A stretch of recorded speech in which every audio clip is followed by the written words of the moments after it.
habit, but I can't. Good morning. I feel like I should start that way every time. My name is John, one of the pastors here. I'm excited to be with you guys. Not to make this about myself, but some of you are like, to boot or not to boot, what is going on? Just so you know, yeah, I tried last week. We had a very long day and stayed on it, and by the end of the going home that evening, I had to take my shoe off because it was pushing my shoe off of my foot. So back in it for a little bit. I'm going to try to learn patience. If any of you have the secrets, let me know. But I'm going to try. I'm going to hobble along. I've never taught before like this, up on stage with this, so if I weeble, wobble, and hopefully I won't fall down. All right, raise the hands. Has anybody ever, we're not going to count reading glasses, but have glasses, contacts, or LASIK? Anybody? Vision impaired. Okay. Good. I don't usually wear my glasses up here. I usually have my contacts on. Just what I enjoy, what works for me. I was I was in third grade, and my teacher contacted my parents, and she was like, "Hey, I'm seeing some signs that John is leaning in, he's squinting, body language, not really recognizing some stuff. He may need to get his eyes checked." My mom has never had glasses until literally like a month ago, okay? And my dad has had glasses his entire life, okay? So they were like, oh. And so my parents, for whatever reason, decided we're going to do a self-assessment first before we take him to the doctor. And so they decided to do their own test to see if it was worth setting this up. Does the teacher know what she's talking about? She did. So they put me on one side of the room, and it was the room where we had a room. We called it our library. It was just a bunch of bookshelves in this room. It was kind of like my dad's little office area. And they set me at one side of the room, and they stood at the other by the bookshelves, and they started to remove books off the shelves, and they would hold them up, and they say, "What does this say?" Okay? They were doing their own little eye chart. What they knew I loved to read, but what they didn't know was I was a super nerd, and I would love to pull the books off any shelf that I could reach, and I would just look at them. I would look at the covers. Even if I couldn't read the book, I'd look at the covers, and I'd be so intrigued, like, what does this book say? And so every time they held a book up, I couldn't see it. If any of you have glasses, just so you right now, I can see color. That's it, just fuzzy color right now. All I could see, but I could see the color and the shapes enough to be like, oh yeah, it's that. And they're sitting here going, his body language, I'm going like this, okay, to see the color and the shape. His body language is telling us he cannot read this, but he's getting every single one of these. So finally, my dad reaches up at the top shelf, and I'm pretty sure, again, this was in third grade, a few years ago, I'm pretty sure he blew like an inch of dust off of this cover, which I don't think anyone in my family has ever read, and he showed me this cover. And I can remember now, still, it was red and white, and I also really liked to get everything right, okay? So I was like, I'm going to get this one wrong. I've gotten everyone. This is, for me, it wasn't even like checking my eyes. It was like get perfect score on a test or something. And I'm looking at this thing, I'm leaning. I am like doing everything you can. If you have perfect vision, you have no idea what we're talking about. But finally, I was like, I don't know what it says. And they're like, we're scheduling a doctor appointment. And sure enough, I started with glasses. So some of you guys who have glasses, you feel this. You have, vision impaired. You have this feeling, but you even get to the point. But you also, it's for some of us. I think you probably, at least I've done it. Okay, I shouldn't put this on anybody else. But you get so used to your prescription that if anyone has a degrading eyesight and your eyesight keeps going and going, getting worse, you get used to it, right? You almost like, until you go to the doctor again, you're like, and they check, they're like, whoa, these glasses are not up to par for what you need. But you're so used to the fuzzy and like dealing with the, the degrading part of your eyesight. Some of you guys don't know what we're talking about. Maybe it's your ears, it's hearing. I'm not going to ask anybody to raise their hand, but it's just not the same spectrum of frequencies anymore. You're hearing like a third of a conversation. It's frustrating. It frustrates those around you, but it starts to degrade, right? Before I contend anything, I do want to say this. Congratulations to anyone who has 20/20 vision. Congratulations to those who have perfect hearing. Good for you. But I think there's a deeper dimensional senses that we all have that we need to make sure we keep in check, and that all degrade. They all need checked and see where they are in their health. We're in this current series, Follow the Servant. Mark 10 is that hinge point, 10:45. Jesus says, I did not come to be served. King of the universe did not come to be served, but to serve. He is the servant that we're to follow. And if we're saying we're going to follow, it means that we're tracking, as Stu said, tracking in the rhythms of his life. We're going to begin to imitate with the hope that we begin to have a life morphing, a life transformation. And we begin to look more like him. But to do that, today's going to be kind of hard. I'm just going to say it. I'm going to try to make it fun, but it's going to be hard too. It's going to be a little prickly. To follow, you need to do some comparison and contrast. We need to look at his life. And then if we're willing, we need to be a little bit honest when we look at our own. That might hurt. Some of you may not want to step into that. But we're looking at Mark 3, the first 6 verses.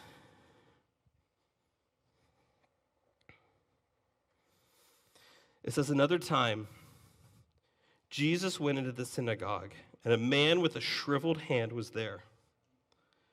Some of them were looking for a reason to accuse Jesus. So they watched him closely to see if he would heal on the Sabbath. Jesus said to the man with the shriveled hand, stand up in front of everyone. And then Jesus asked them, which is lawful on the Sabbath, to do good or to do evil, to save life or to kill? But they remained silent. He looked around at each of them in anger and deeply distressed at their stubborn hearts. He said to the man, stretch out your hand. He stretched out his hand, and his hand was completely restored. Then the Pharisees went out, and they began to plot with the Herodians how they might kill, some versions say destroy, Jesus.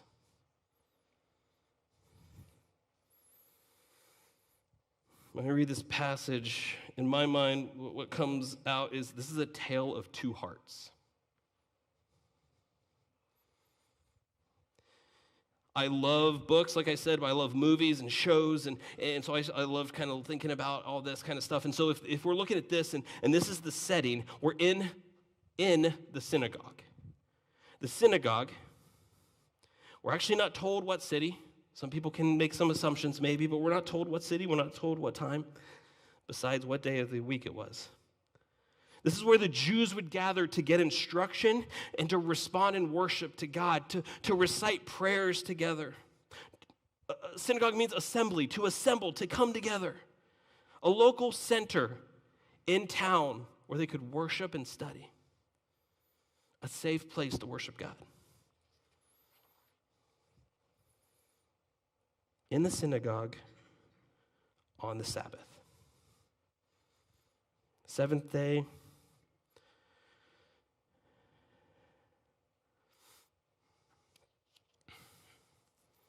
First day of their week. Sundown Friday to sundown Saturday.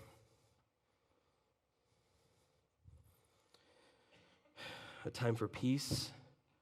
A time set aside for rest and reflection and study and restoration of the soul and the body. Emulating and obeying the Ten Commandments and God's example of the culmination of creation. And on the seventh day, he rested. It was a refuge from hard labor.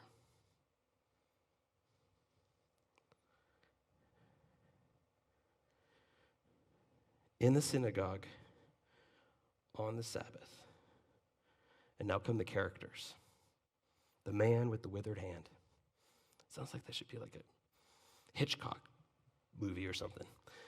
The man with the withered hand. He was in the synagogue. Why? We don't know. Was he there to worship? Maybe. Some people contend he was brought there by the Pharisees. We don't know. Maybe he was hoping for healing. Maybe he'd had it long enough, he came to worship. But I do know that a man with a shriveled hand in worship in the synagogue on the Sabbath is going to stand out, because when they worship, raise their hands to pray, I don't mean disrespectful, one is not like the other. You're going to see it raised above his head.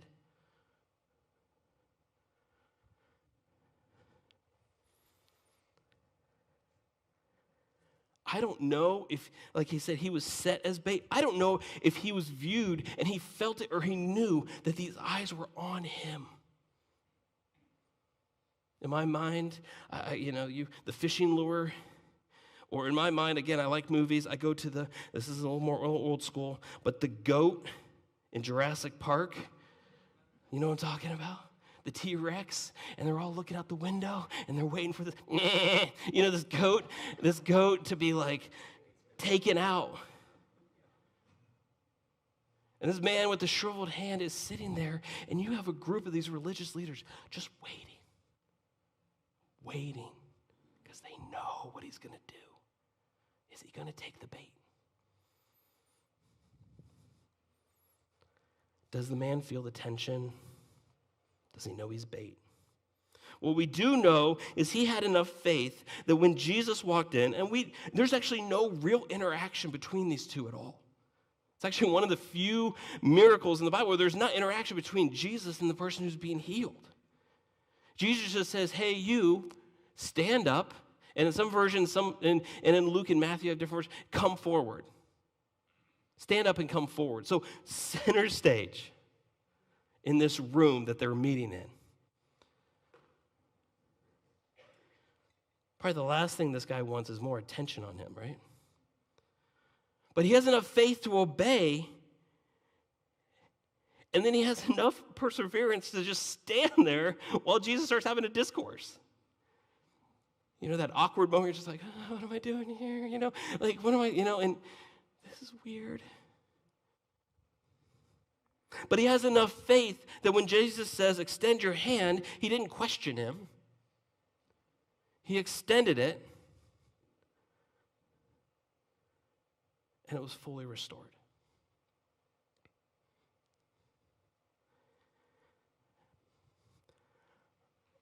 I don't mean to skip over that, and I don't want us to. I want us to be able to marinate for a moment and just, what in the world, how? That's amazing. But that's not the thread today. The tale of two hearts.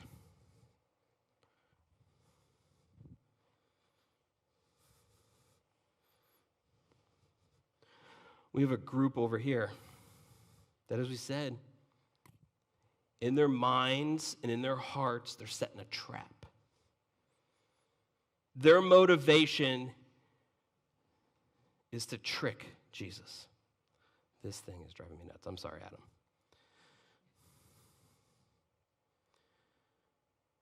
But they have this whole thing. They see the man who's here. Maybe he's faithfully there every week.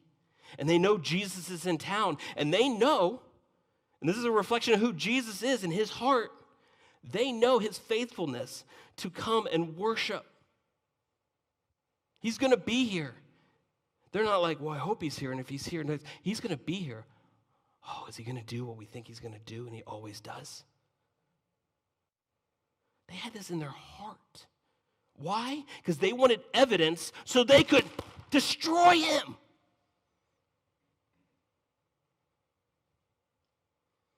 That's what's in there. Take him down.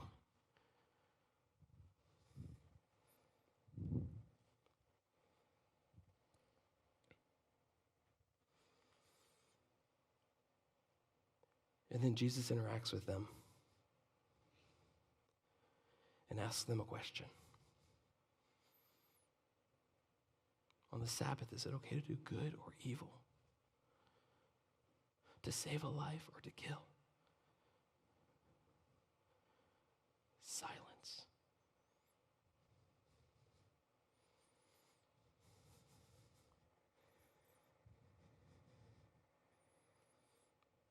They ignore the opportunity to take a look inside themselves because their hearts are so hard, because they want to destroy.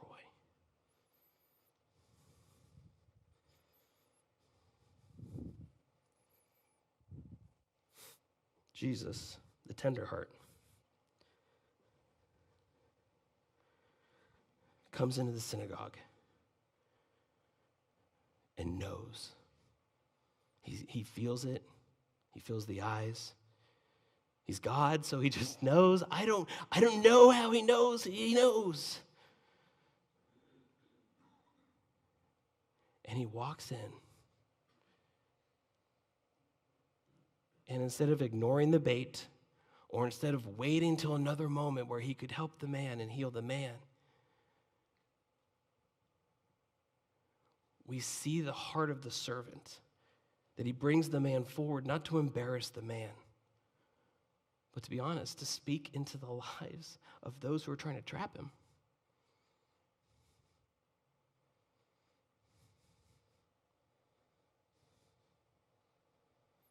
And he asks him the question.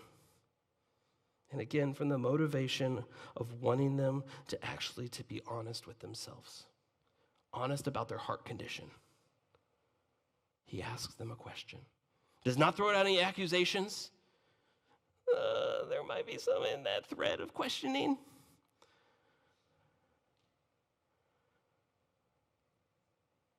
And it's silence. And some of us like, oh, this next part can't be right. It says he gets angry. He gets distressed, saddened. His heart's broken. He's mad. These people who claim to follow God have these hard hearts, and they won't take the opportunity he's trying to give them to actually look inside and to see who they are.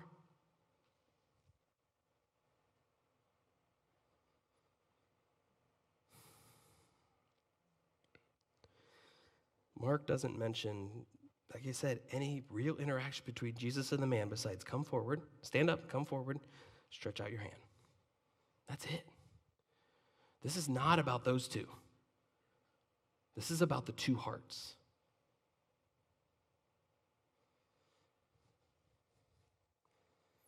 This is a relationship, this is an interaction between Jesus and the trappers. And he asks them a simple question.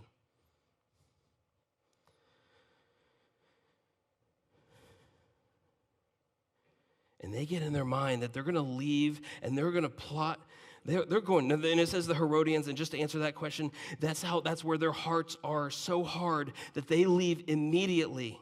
Mark likes to use that word a lot. Immediately they leave and they meet up with the Herodians. And you don't know who the Herodians are? All you have to think is, because it's our context, if you can think far, far, far, far, far right, far, far, far, far, far left, that would never, never meet in the middle ever, they're meeting in the middle for this.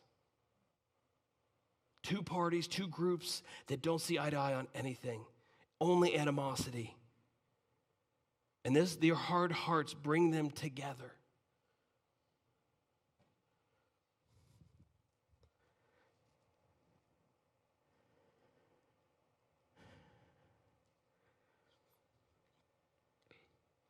I know the Sabbath is in this, and it's an important thing, and we see in chapter 2, and there's interactions in chapter 1 about the Sabbath, and it's on the Sabbath.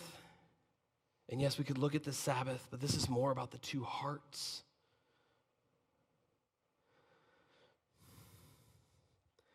It's about a hard heart that's so blind that I can't read my words. So blind about good being done, restoration being done, deafness to the God, their creator, their soon-to-be Savior, speaking to them and asking them a question. Not out of accusation, not out of a motivation of I'll show you, but out of love. You guys say you're experts, but let me ask you this question. And when Jesus asked this question, I just want you to know, those who love logic, it is the most flawless logic question maybe ever. Is it okay to do good or evil? And he doesn't stop there because he knows that probably in their minds are like, oh no, we're good intentions. We have good intentions. He's a blasphemer. He's a bad teacher. He's got too many people following him. This is going to turn out bad for us. This is good intentions. We love Yahweh. Good intentions. But he doesn't stop there, does he? He then says, is it okay to save a life or to kill? Everything we see from this, the man with the shriveled hand, this is not life-threatening. This did not happen to happen. This does not have to happen in a synagogue. This does not have to happen on the Sabbath. So he's not asking that question about that man. He's asking the question about their hearts.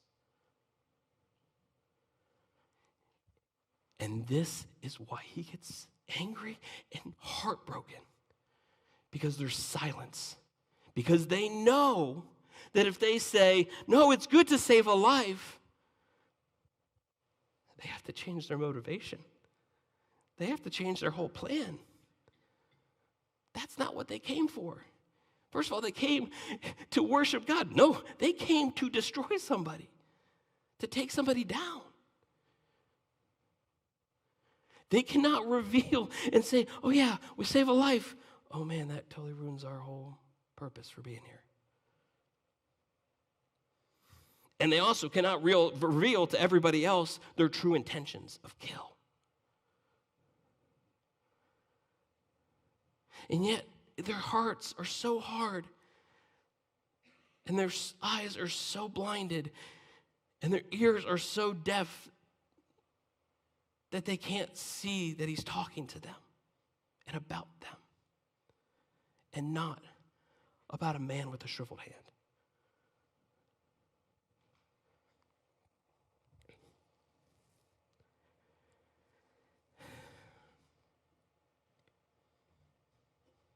The silence speaks to their heart condition, a hard heart that angers Jesus. He's trying to help them be honest with themselves. In turn, what he's trying to do is disciple them and point them to the heart of God. But their stubborn silence screams so loudly. It shouts the state of their heart. Jesus is angered and he is grief-stricken. At base level, there's a man in need, and they're using him as bait.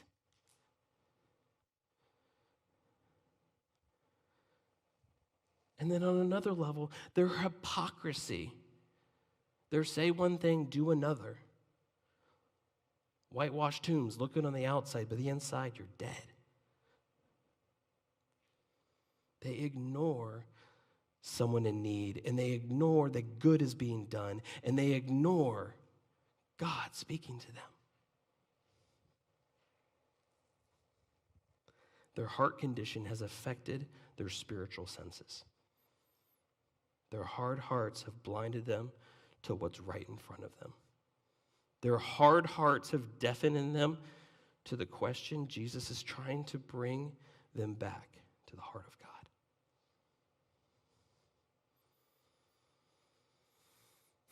I think Mark lays this out so clearly in these 6 verses that a tender heart and a hard heart, that a tender heart is restoration, not only of a shriveled hand, but a shriveled soul. And a hard heart's only motivation is to destroy.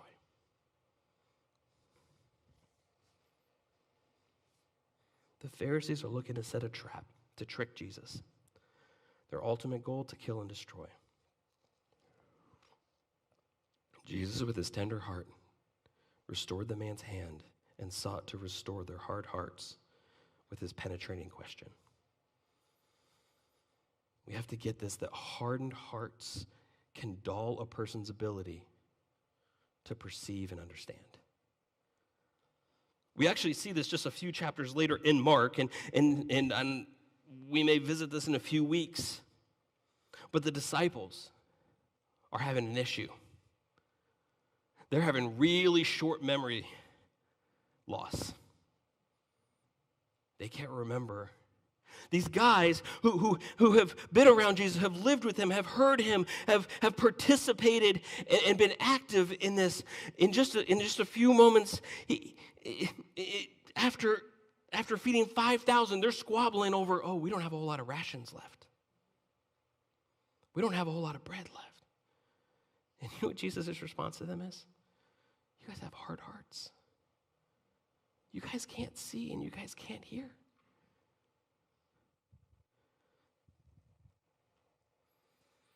Now, there's two sides to this. The one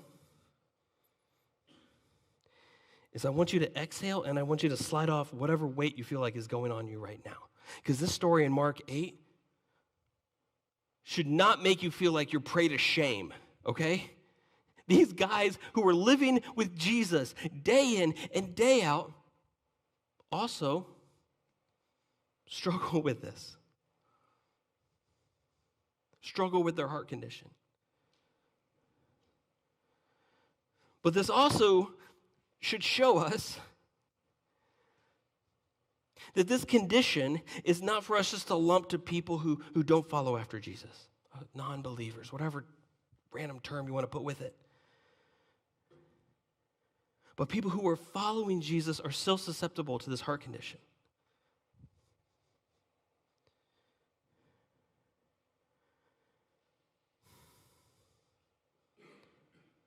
But if we're susceptible, how can we know if there's a hardness in our hearts that's starting to take hold? There are a few warning signs that I just want us to consider together. As I said in Mark 8, it talks about this lack of understanding. Some people say, I just can't hear from God, or I feel distant from him. Maybe I'm digging in his word, I don't quite understand. Maybe there's bitterness and resentment towards something that maybe has happened to you or happened in your life, or a relationship with someone in your life, and you it's kind of just made you bitter. Maybe that's your interaction with God. God, I'm not okay with you. All this stuff happened. I resent that.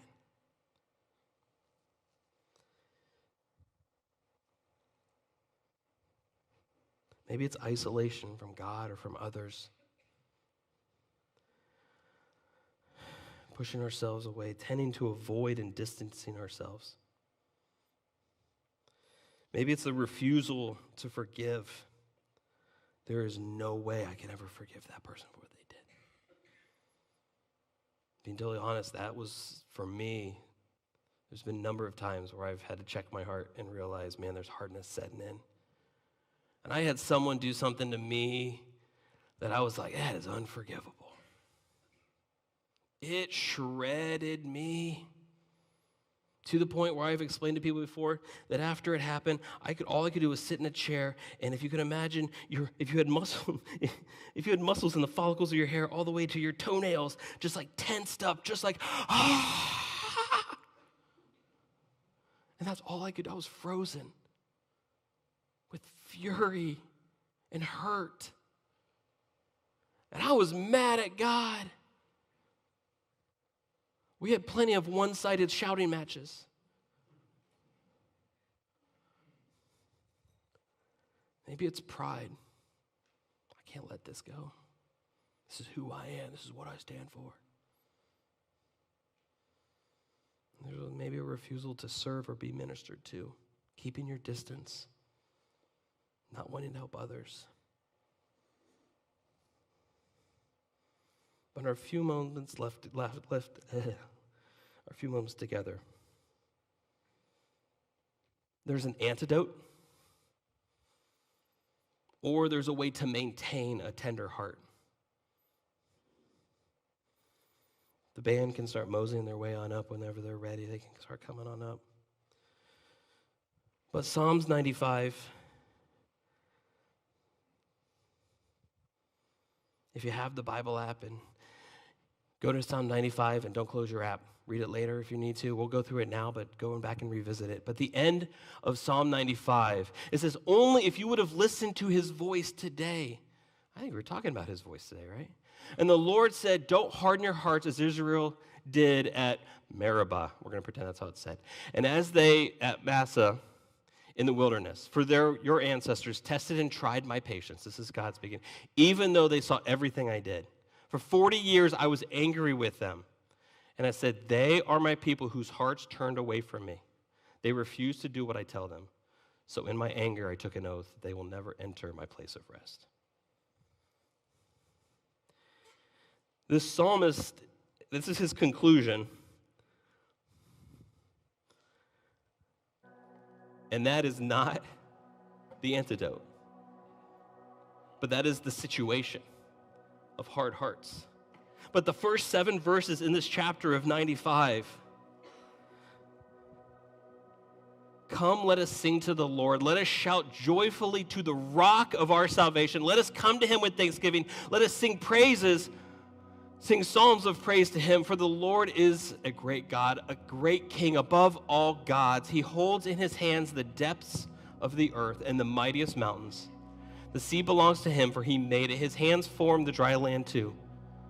Come, let us worship and bow down. Let us kneel before the Lord, our Maker, for he is our God. We are the people he watches over the flock and under his care. Now that's how it starts. And at the end, there's the last verses of the warning. Here's how to have a tender heart.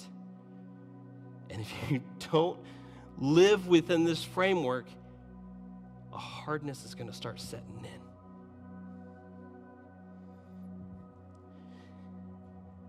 And for some reason, I got stuck on alliteration.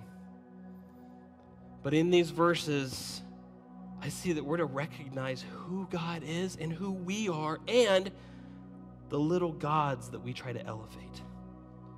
That we have to start there and recognize, if only they could have taken a moment to see who he is.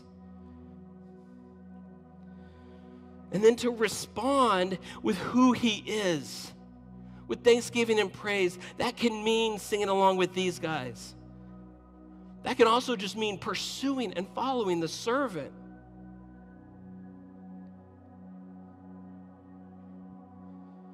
Journaling your thoughts to him. It's the beautiful thing of prayer. There's no magical words. You just open your heart up to him.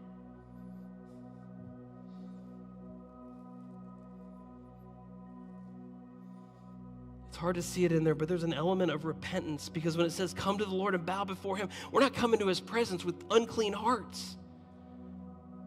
We're going to, again, recognize who he is, holy God, recognize who we are, that we're susceptible to hard hearts, being, God, there's stuff in my life. And when we hold on to that sin and we don't come to him and say, I turned my back on you, I did my own thing. The amazing thing is every time he is faithful and just to forgive us. Every time. Oh, you ran out. You're done. Get out of here. And remember,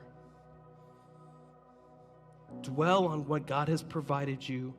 Dwell on what he has promised you. He's our shepherd. He protects. He provides.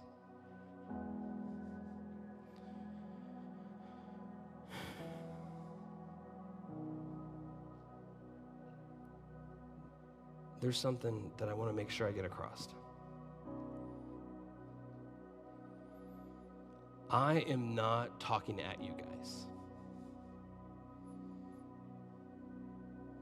We're having a conversation because this is me too. This These 6 verses in Mark 3 have been shredding me for weeks as I look at these two hearts. This is not someone standing up here on an elevated stage looking down and pointing. My heart gets hard. Probably daily. It struggles to stay tender. As a husband, as a father, as a coworker. Psalm 139 says, search me, O God. It's a call out. It's a step out into the spotlight and say, God, search my heart.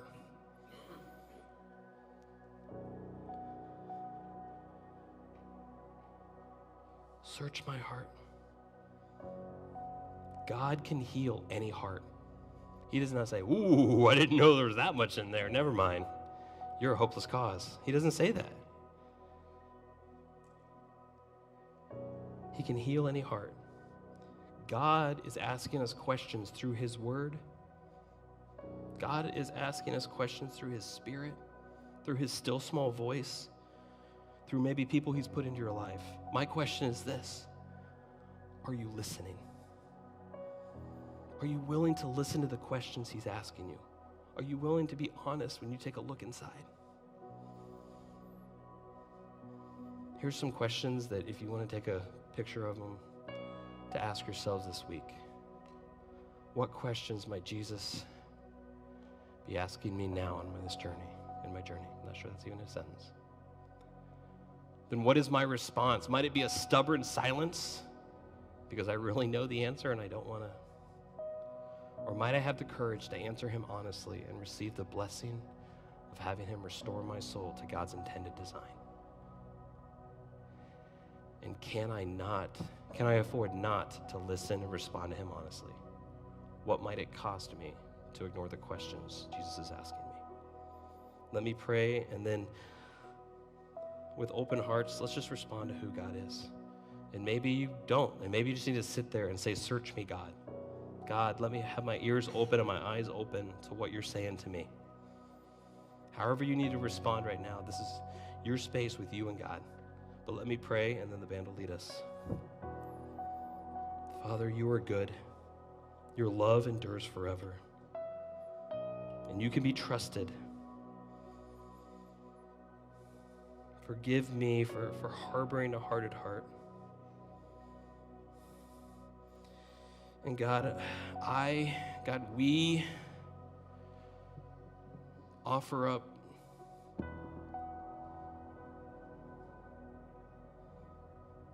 a situation, a person, a past to you. We will trust you instead. Give us a softened heart, Lord. Lead us with your faithfulness and open our eyes and ears to hear all you desire to share with me. Instill your understanding, and I'll be faithful with it. I love you. Thank you, Jesus.